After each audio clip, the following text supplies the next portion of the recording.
Hey, little one. Alrighty. So, hope you enjoyed the first chapter and, you know, starting to see how this kind of goes. Again, call me lame, call me whatever you want. Just love you, kid. So, chapter 2 The First of Three Spirits. When Scrooge awoke, it was so dark that looking out of bed, he could scarcely distinguish the transparent window from the opaque walls of his chamber. He was endeavoring to pierce the darkness with his ferret eyes when the chimes of a neighboring church struck the four quarters, so he listened for the hour. To his great astonishment, the heavy bell went on from 6 to 7, and from 7 to 8, and regularly up to 12, then stopped. 12. It was past 2 when he went to bed. The clock was wrong. An icicle must have gotten into the works. 12. He touched the spring of his repeater to correct this most preposterous clock. Its rapid little pulse beat 12 and stopped. "Why, it isn't possible," said Scrooge, "that I can have slept through a whole day and far into another night. It isn't possible that anything has happened to the sun and that it is 12 at noon." The idea being an alarming one, he scrambled out of bed and groped his way to the window. He was obliged to rub the frost off with the sleeve of his dressing gown before he could see anything, and could see very little then. All he could do was make out All you could make out was that it was still very foggy and extremely cold, and that there was no noise of people running to and fro and making a great stir, as there unquestionably would have been if night had beaten off bright day and taken possession of the world. This was a great relief, because 3 days after sight of the first of exchange paid to Mr. Ebenezer Scrooge, or his order, and so forth, would have been a mere United States security if there was no days to count by. Scrooge went to bed again and thought and thought and thought it over and over, and could make nothing of it. The more he thought, the more perplexed he was, and the more he endeavored not to think, the more he thought. Marley's ghost bothered him exceedingly every time. He resolved within himself, after mature inquiry, that it was all a dream. His mind blew back again, like a strong spring released, to its first position, and presented the same problem to be worked all through. It was in a dream. Was it a dream or not? Scrooge lay in his state until the chime had gone 3 quarters more, when he remembered, on a sudden, that the ghost had warned him of a visitation when the bell tolled 1. He resolved to lie awake until the hour was past, and considering that he could no more go to sleep than go to heaven, this was, perhaps, the wisest resolution in his power. The quarter was so long that he was more than once convinced he must have sunk into a doze unconsciously, and missed the clock. At length it broke upon his listening ear. "Ding dong! A quarter past," said Scrooge, counting. "Ding dong! Half past," said Scrooge. "Ding dong! A quarter to it," said Scrooge. "Ding dong! The hour itself," said Scrooge triumphantly, "and nothing else." He spoke before the hour bell sounded, which it now did, with a deep, dull, hollow, melancholy 1. Light flashed up in the room upon the instant, and the curtains of his bed were drawn. The curtains of his bed were drawn aside, I tell you, by a hand, not the curtains at his feet, nor the curtains at his back, but those to which his face was dressed. The curtains of his bed were drawn aside, and Scrooge, starting up into a half recumbent attitude, found himself face to face with the unearthly visitor who drew them, as close to it as I am to you now, and am standing in the spirit at your elbow. It was a strange figure, like a child, yet not so like a child as like an old man, viewed through some supernatural medium, which gave him the appearance of have receded from the view, and being diminished to a child's proportions.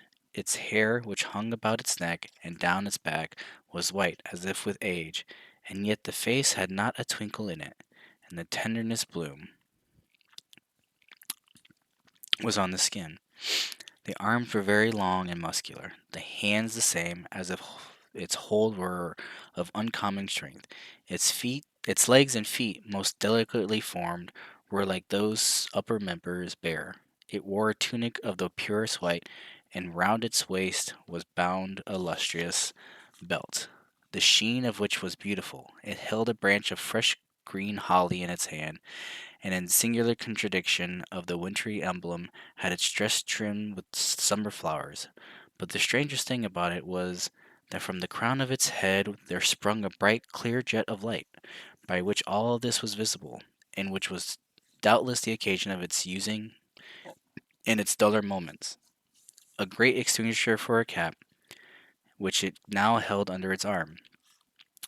Even this, though, when Scrooge looked at it with increasing steadiness, was not its strangest quality. For, as its belt sparkled and glittered, now in one part and now in another, and what was light one instant and another, time was dark. So the figure itself fluctuated in its distinctness, being now a thing with one arm, now one leg, now with 20 legs, now a pair of legs without a head, now a head without a body, of which dissolving parts no outline would be visible in the dense gloom, wherein they melted away, and in the very wonder of this, it would be itself again, distinct and clear as ever. Are you the spirit, sir, whose coming was foretold to me? Asked Scrooge. I am. The voice was soft and gentle, singularly low, as if instead of being so close beside him, it were at a distance. Who and what are you? Scrooge demanded. I am the ghost of Christmas past. Long past? inquired Scrooge, observant of its dwarfish stature. No, your past. Perhaps Scrooge could not have told anybody why, if anybody could have asked him, but he had a special desire to see the spirit in his cap, and begged him to be covered. What? exclaimed the ghost. Would you so soon put out with worldly hands the light I give? It is not enough that you are one of those whose passions made this cap, and forced me through whole trains of years to wear it low upon my brow. Scrooge reverently disclaimed all intention to offered or any acknowledge of having wilfully bonneted the spirit at any period of his life. He then made bold to inquire what business brought him there. Your welfare, said the ghost. Scrooge expressed himself much obliged, but could not help thinking that a night of unbroken rest would have been more conducive to the end. The spirit must have heard him thinking, for it said immediately, Your reclamation, then. Take heed. It put out its strong hand as it spoke, and clasped him gently by the arm. Rise, and walk with me. It would have been in vain for Scrooge to plead the weather and the hour were not adapted to pedestrian purposes. The bed was warm, and the thermometer a long way below freezing, that he was clad but lightly in his slippers, dressing gown, and nightcap, and that he had a cold upon him at the time. The grasp, though gentle as a woman's hand, was not to be resisted. He rose, but finding that the spirit made towards the window, clasped its robe in supplication.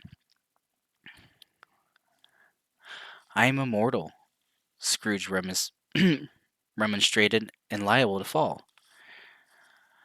Bear but a touch of my hand there, said the spirit, laying it upon his heart, and you shall be upheld in more than this.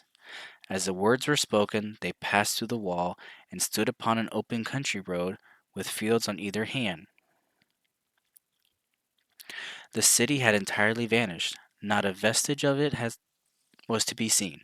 The darkness and the mist had vanished with it, for it was clear, cold winter day, with the snow upon the ground. Good heaven! said Scrooge, clasping his hands together as he looked about him. I was bred in this place. I was a boy here. The spirit gazed upon him mildly. Its gentle touch thought it had been light and instantaneous, appeared still present to the old man's sense of feeling. He was conscious of a thousand odors floating in the air, each one connected with a thousand thoughts and hopes and joys and cares long, long forgotten. Your lip is trembling, said the ghost. "And what is upon your cheek?" Scrooge muttered, with an unusual catching in his voice, that it was a pimple, and begged the ghost to lead him where he would. You recollect the way?" inquired the spirit. "Remember it!" cried Scrooge with fervor. "I could walk it blindfold." "Strange to have forgotten it for so many years," observed the ghost. "Let us go on." They walked along the road, Scrooge recognizing every gate and post and tree, until a little marker town appeared in the distance with its bridge, its church, and winding river. Some shaggy ponies were now seen trotting towards them with boys upon their backs, who called to the other boys in country gigs and carts, driven by farmers. All these boys were in great spirits, and shouted to each other, until the broad fields were so full of merry music that the crisp air laughed to hear it. "These are but shadows of the things that have been," said the ghost. "They have no consciousness of us." The jocund travelers came on, and as they came, Scrooge knew and named them every one. Why was he rejoiced beyond all bounds to see them? Why did his cold eye glisten and his heart leap up as they went past? Why was he filled with gladness when he heard them give each other Merry Christmas as they parted at crossroads and by ways for their several homes? What was Merry Christmas to Scrooge? Out upon Merry Christmas! What good had it ever done to him? "The school is not quite deserted," said the ghost. "A solitary child, neglected by his friends, is left there still." Scrooge said he knew it, and he sobbed. They left the high road by a well-remembered lane, and soon approached a mansion of dull red brick, with a litter of weathercocks, surmounted cupola on the roof, and a bell hanging in it. It was a large house, but one of broken fortunes, for the spacious offices were little used, their walls were damp and mossy, their windows broken, and their gates decayed. Fowls clucked and strutted in the stables, and the coach houses and sheds were overrun with grass, nor was it retentive of its ancient state within. For entering the dreary hall and glancing through the open doors of many rooms, they found them poorly furnished, cold and vast. There was an earthly savor in the air, a chilly bareness in the place, which associated itself somehow with too much getting up by candlelight and not too much to eat.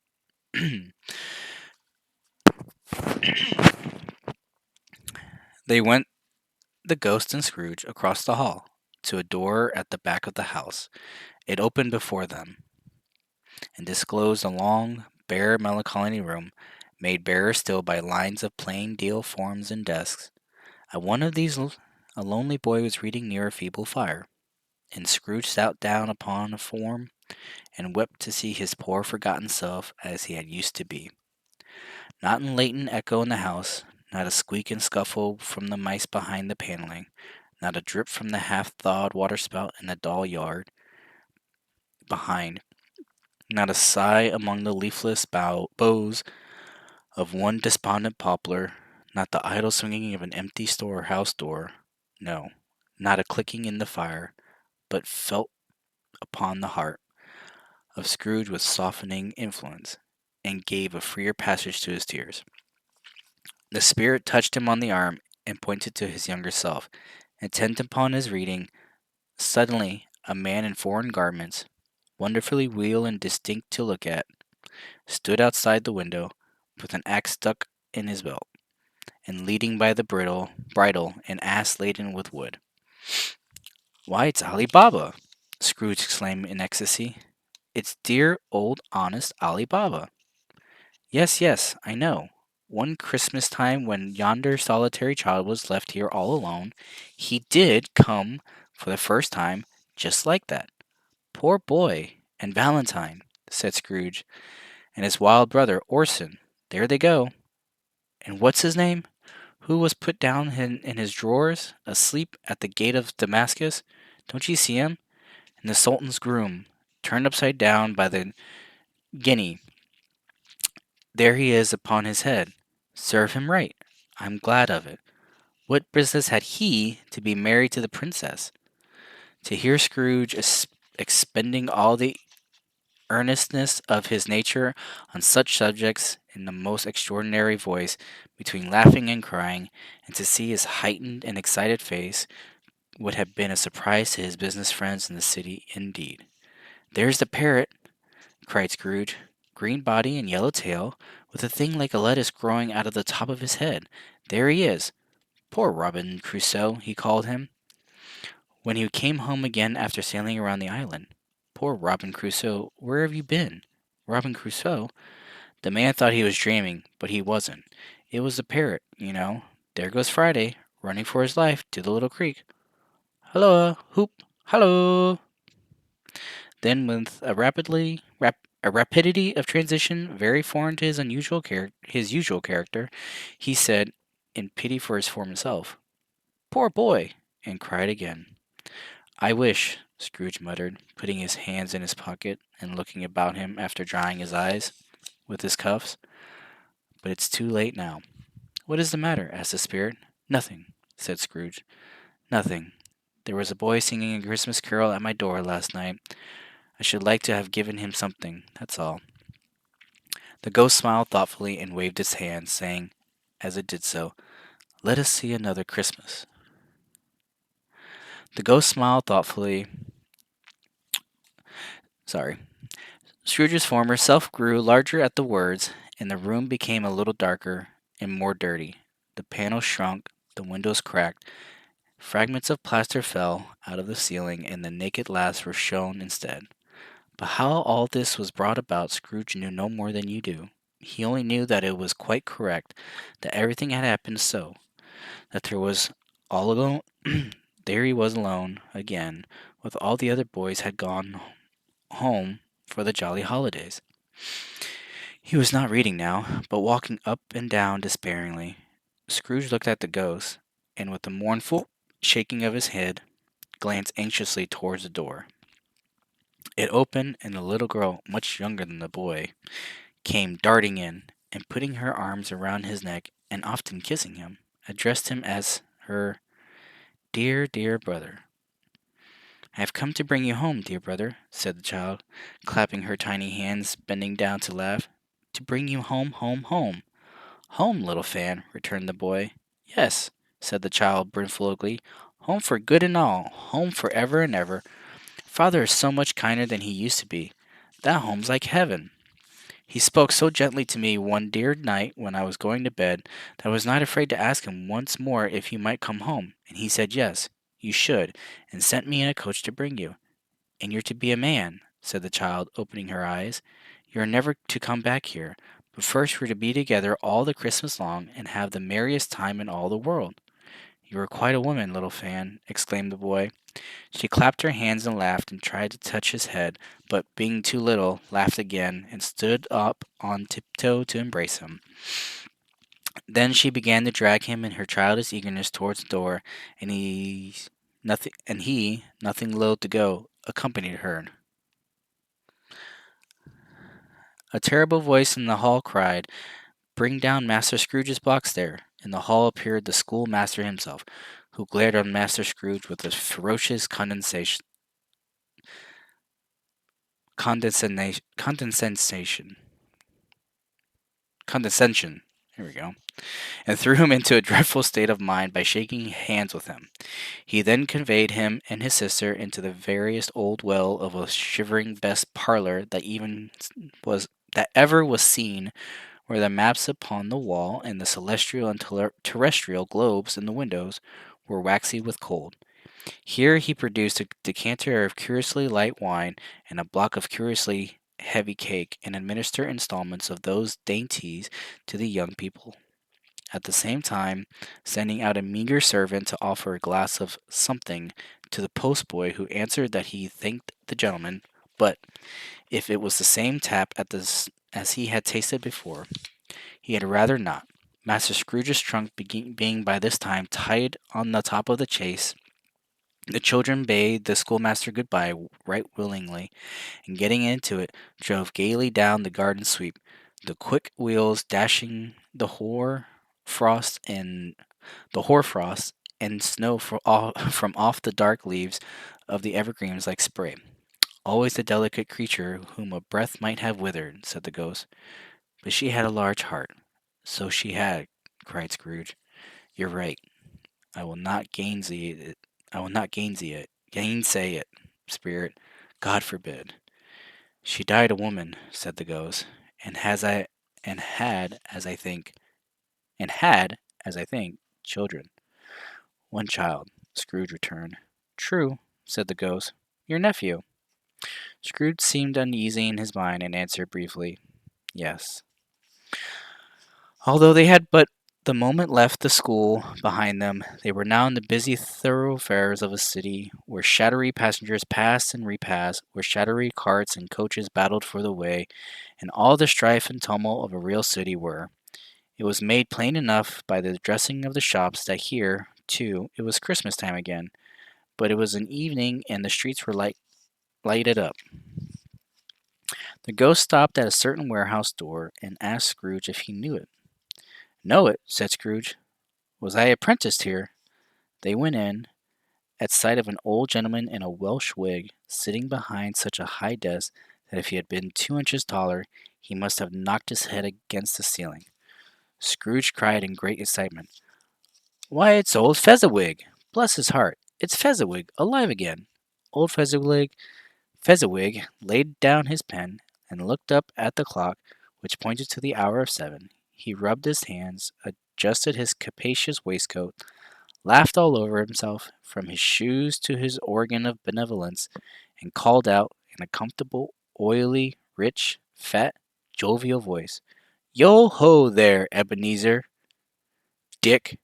Scrooge's former self, now grown a young man, came briskly in, accompanied by his fellow prentice. Dick Wilkins, to be sure, said Scrooge to the ghost. Bless me, yes, there he is. He was very much attached to me, was Dick. Poor Dick. Dear, dear. And this is your dad's name, by the way. Yo ho, my boys, said Fezziwig. No more work tonight. Christmas Eve, Dick. There's a lot of Dick. I'm sure you're going to get a lot of Dick jokes. Yeah, yeah, laugh it up, kid. Christmas, Ebenezer. Let's have the shutters up, cried old Fezziwig with a sharp clap of his hands, before a man can say Jack Robinson. You wouldn't believe how those two fellows went at it. They charged into the street with the shutters, 1, 2, 3, had 'em up in their places, 4, 5, 6, barred 'em and pinned 'em, 7, 8, 9, and came back before you could have gotten to 12, panting like racehorses. Hilly ho! Cried old Fezziwig, skipping down from the high desk with wonderful agility. Clear away, my lads, and let's have lots of room here. Hilly ho! Dick! Chirrup, Ebenezer! Clear away! There was nothing they wouldn't have cleared away, or couldn't have cleared away, with old Fezziwig looking on. It was done in a minute. Every movable was packed off as if it were dismissed from public life for evermore. The floor was swept and watered, the lamps were trimmed, fuel was heaped upon the fire, and the warehouse was as snug and warm and dry and bright a ballroom as you would desire to see upon a winter's night. In came a fiddler with music book and went up to the lofty desk and made an orchestra of it and tuned like 50 stomach aches. In came Mrs. Fezziwig, one vast substantial smile. In came the three Miss Fezziwigs, beaming and lovable. In came the 6 young followers, whose hearts they broke. In came in all the young men and women employed in the business. In came the housemaid and her cousin the baker. In came the cook with her brother's particular friend the milkman. In came the boy from over the way, who had suspected of not having board enough from his master, trying to hide himself behind the girl from next door, but one who was proved to have had her ears pulled by her mistress. In they all came, one after another, some shyly, some boldly, some gracefully, some awkwardly, some pushing, some pulling. In they all came, and how and every how. Away they all went, 20 couple at once, hands half round, and back again the other way. down the middle and up again, round and round in various stages of affectionate grouping. Old top couple always turning up in the wrong place, new top couple starting off again as soon as they got there. All top couples at last, and a lot a bottom one, and not a bottom one to help them. When they re- when this result was brought about, old Fezziwig, clapping his hands to stop the dance, cried out, "Well done!" And the fiddler plunged his hot face into a pot of porter, especially provided by that for that purpose. But scorning rest upon his reappearance, he instantly began again, though there were no dancers yet, as if the other fiddler had been carried home, exhausted on a shutter, and he was a brand new man, resolved to beat him out of sight or perish. There were more dances, and and there were forfeits, and more dances, and there was cake, and there was negus, and there was a great piece of cold roast, and there was a great piece of cold boiled, and there were mince pies and plenty of beer. But the great effect of the evening came after the roast and boiled, when the fiddler, an artful dog mind, the sort of man who knew his business better than you or I could have told it him, struck up Sir Roger de Coverley.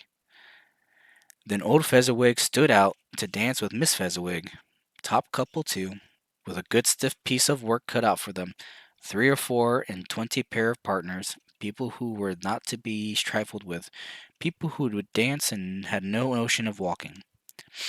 But if they had been twice as many, 4 times, old Fezziwig would have been a match for them, and so would Miss Fezziwig. As to her, she was worthy to be his partner in every sense of the term. If that's not high praise, tell me higher, and I'll use it. A positive light appeared to issue from Fezziwig's calf. They shone in every part of the dance like moons. You couldn't have predicted at any given time that what would become of them next. And when old Fezziwig and Miss Fezziwig had gone all through the dance, advanced and retired, both hands to your partner, bow and curtsy, corkscrew, thread the needle, and back again to your place, Fezziwig cut so deftly that he appeared to wink with his legs and came upon his feet again without a stagger. When the clock struck 11, the domestic ball broke up. Mr. and Mrs. Fezziwig took their stations, one on either side of the door, and shaking hands with every person individually as he or she went out, wished him a Merry Christmas. Then everybody had retired but the 2 prentices. They did the same to them, and thus the cheerful voices died away, and the lads were left to their beds, which were under a counter in the back shop. During the whole of this time, Scrooge had acted like a man out of his wits. His heart and soul were in the scene, and with his former self, he corroborated everything, remembered everything, enjoyed everything, and underwent the strangest agitation. It was not until now, when the bright faces of his former self and Dick were turned from them, then he remembered the ghost, and became conscious that it was looking full upon him, with the light upon its head burnt very clear. "A small matter," said the ghost, "to make these silly folks so full of gratitude." "Small!" echoed Scrooge. The spirit signed to him to listen to the 2 apprentices who were pouring out their hearts in praise of Fezziwig, and when he had done so, said, "Why, is it not?" He said, "He has spent but a few pounds of your mortal money, 3 or 4, perhaps. Is that so much that he deserves this praise?" "It isn't that," said Scrooge, heated by the remark, and speaking unconsciously like his former, not his latter self. "It isn't that, Spirit. He has the power to render us happy or unhappy, to make our service light or burdensome, a pleasure or a toil. Said that say that his power lies in words and looks, and things so slight and insignificant that it is impossible to add and count them up. What then? The happiness he gives is quite as great as if it cost a fortune." He felt the spirit's glance and stopped. "What is the matter?" asked the ghost. "Nothing particular," said Scrooge. "Something, I think," the ghost insisted. "No," said Scrooge. "No, I should like to be able to say a word or two to my clerk just now. That's all." His former self turned down the lamps as he gave utterance to the wish, and Scrooge and the ghost again stood side by side in the open air. My time grows short, observed the spirit. Quick! This was not addressed to Scrooge or to anyone whom he could see, but it produced an immediate effect, for again Scrooge saw himself. He was older now, a man in the prime of his life. His face had not the harsh and rigid lines of later years, but it had begun to wear the signs of care and avarice. There was an eager, greedy, restless motion in the eye, which showed the passion that had taken root, and where the shadow of the growing tree would fall. He was not alone, but sat by the side of a fair young girl in a mourning dress, in whose eyes there were tears, which sparkled in the light that shone out the ghost of Christmas past. It matters little, she said softly. To you, very little. Another idol has displaced me, and, if it can cheer and comfort you in time to come, I would have tried to do. I have no just cause to grieve. What idol has displaced you? He rejoined. A golden one. This is the even-handed dealing of the world, he said. There is nothing on which it is so hard as poverty, and there is nothing it professes to condemn with such severity as the pursuit of wealth. You feel the world too much, she answered gently. All your other hopes have merged into the hope of being beyond the chance of its sordid reproach. I have seen your nobler aspirations fall off one by one until the master passion, gain, engrosses you. Have I not? What then? He retorted. Even if I have grown so much wiser, what then? I am not changed towards you. She shook her head. Am I?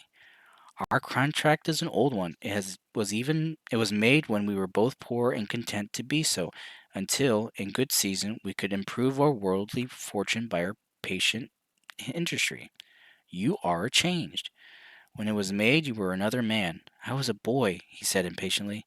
Your own feelings tell you that you are not what you are, she returned. I am that which was promised. That, that which promised happiness when we were one in heart is fraught. What misery now that we are two! How often and how keenly have I thought of this? I will not say. It is enough that I have thought of it, and can release you. Have I ever sought release? In words? No, never. In what then? In a changed nature, in an altered spirit, in another atmosphere of life, another hope at its great as its great end, in everything that made my love of any worth of value in your sight. If this had never been between us, said the girl, looking mildly but with steadiness upon him, tell me, would you seek me out and try to win me now? Ah, no. He seemed to yield to the justice of this supposition, in spite of himself, but he said, with a struggle, You think not. I would gladly think otherwise if I could, she answered. Heaven knows when I have learned a truth like this, I know how strong and irresistible it must be. But if you were free today, tomorrow, yesterday, can even I believe that you would choose a dowerless girl? You, who, in your very confidence with her, weigh everything by gain, or choosing her, if for a moment you were false enough to your own guiding principle to do so. Do I not know that your repentance and regret would surely follow? I do, and I release you, with a full heart, for the love of him you once were. He was about to speak, but with her head turned from him, she resumed. You may, the memory of what is past half makes me hope you will, have pain in this, a very, very brief time. You will dismiss the recollection of it gladly, as an unprofitable dream from which it had happened well that you awoke. May you be happy in the life you have chosen. She left him, and they parted. Spirit, said Scrooge, show me no more. Conduct me home. Why you delight to torture me? One shadow more, exclaimed the ghost. No more, cried Scrooge. No more. I don't wish to see it. Show me no more.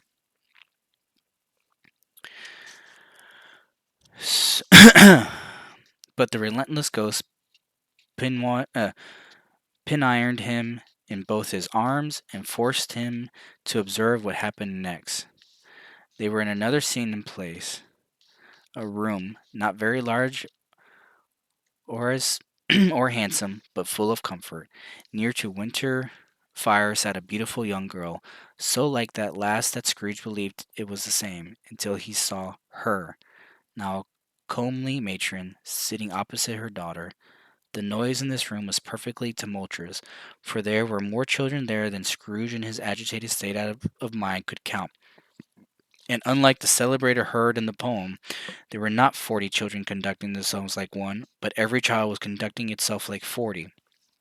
The consequences were uproarious beyond belief, but no one seemed to care. On the contrary, the mother and the daughter laughed heartily and enjoyed it very much, and the latter, soon beginning to mingle in the sports, got pillaged by the young brigands most ruthlessly. Ruthlessly. What would I not have given to be one of them, though I never could have been so rude. No, no. I wouldn't for the wealth of all the world have crushed that braided hair and torn it down, and for the precious little shoe I wouldn't have plucked it off. God bless my soul, to save my life. As in measuring her waist in sport, as they did, bold young brood, I couldn't have done it. I should have expected my arm to have grown round for punishment, and never come straight again.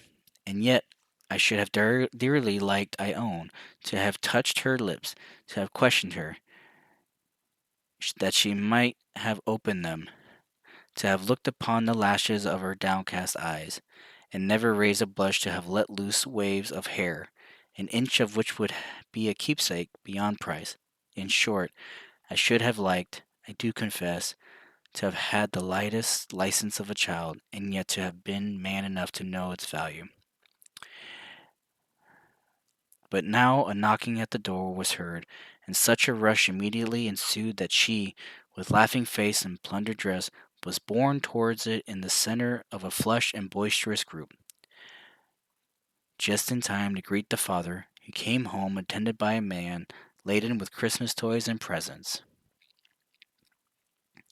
Then the shouting and the struggling, and the onslaught that was made on the defenceless porter, the scaling him, with chairs for ladders, to dive into his pockets, to spoil him of brown paper parcels, hold on tight by his cravat, hug him round the neck, pummel his back, and kick his legs in irrepressible affection.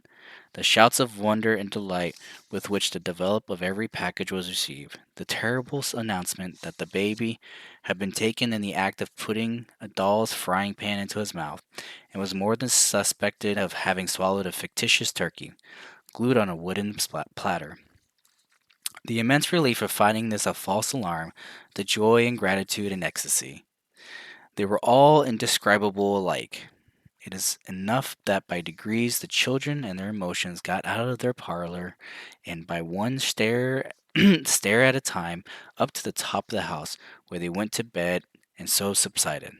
And now Scrooge looked on more intently than ever, when the master of the house, having his daughter leaning fondly over him, sat down with her and her mother at his own fireside, and when he thought that such another creature, quite as graceful and as full of promise, might have called him father, had been a springtime in the haggard winter of his life, his sight grew very dim indeed. "Belle," said the husband, turning to his wife with a smile, "I saw an old friend of yours this afternoon. Who was it? Guess. How can I? Tut! Don't I know?" she added in the same breath, laughing as he laughed. "Mr. Scrooge." Mr. Scrooge it was. I passed his office window, and was not shut up, and he had a candle inside. I could scarcely help seeing him. His partner lies upon the point of death. I hear, and there he sat alone, quite alone in the world, I do believe. "Spirit," said Scrooge in a broken voice, "remove me from this place. I told you these shadows were of the things that have been.